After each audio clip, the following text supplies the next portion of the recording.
talking to women. And I find this woman very interesting. I know a lot of bad things have been said about her, but I found wisdom in how she handled the matter. The story is found in the book of 1 Kings chapter 21. There's a man by the name of Ahab. Ahab wanted to buy land from Naboth.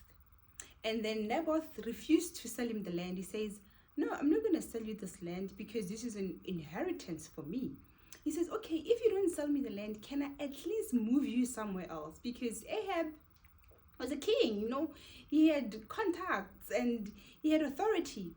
And Naboth said, no, I'm not moving anywhere. This is my land. This is my inheritance. And Ahab goes home.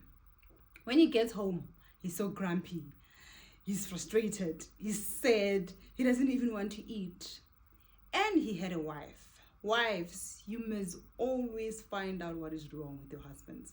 When they get home and they're not in a good mood, don't just say, no, why are you not talking to me? Why this and this? Find out what is the problem.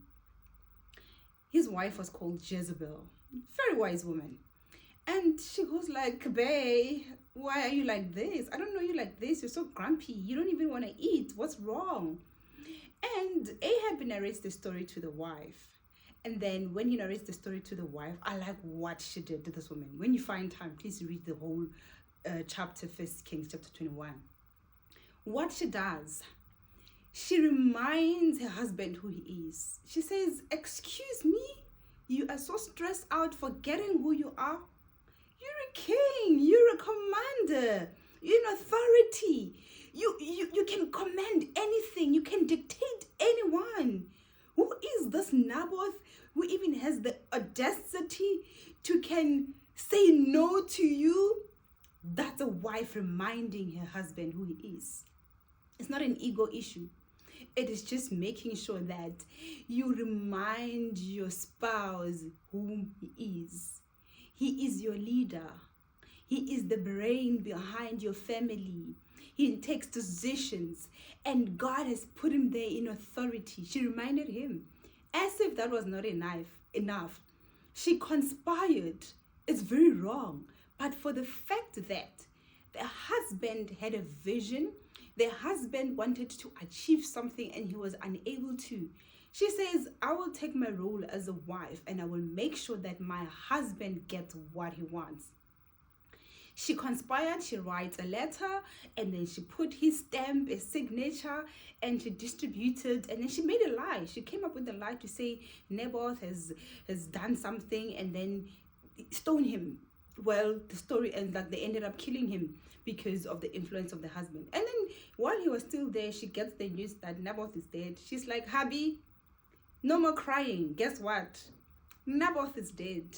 He died. So you no longer have to buy. You no longer have to go and lobby to get the land or move him somewhere. Go and possess that land. Wives, you need to take your position. Support your husbands. I don't condone the wrong that she did in killing. I don't condone the wrong. You just need to be there for your spouse. Whatever that they want to do. God has equipped you with wisdom. That is why you're a wife. You're a helper. Help us make sure that the vision comes to fruition. Help us make sure that whatever the mind conceives, it comes into being. They make things happen. So be that wife. Be wise enough. When your husband comes home and he has an idea, make sure that it happens. Make the calls, go around, encourage him, because sometimes business is bad. There are bosses at work, they undermine them. But when he gets home, make sure that he remembers that he's a king. He remembers that he's in authority. He remembers that he has the power to make things happen with your help. So please, don't sleep on your marriage. Don't sleep. Be wise. Arise and take your place. Arise and take your position. Arise and make sure that your husband possesses everything, every promise that God has given him. Every idea that he has, every plan that he has, it is up to you as a wife to make sure that it comes to pass. And if you're studying, make sure that he passes. Make sure you take the kids to sleep early so that your husband can study. Make sure that you've prepared the meals early, the house is clean.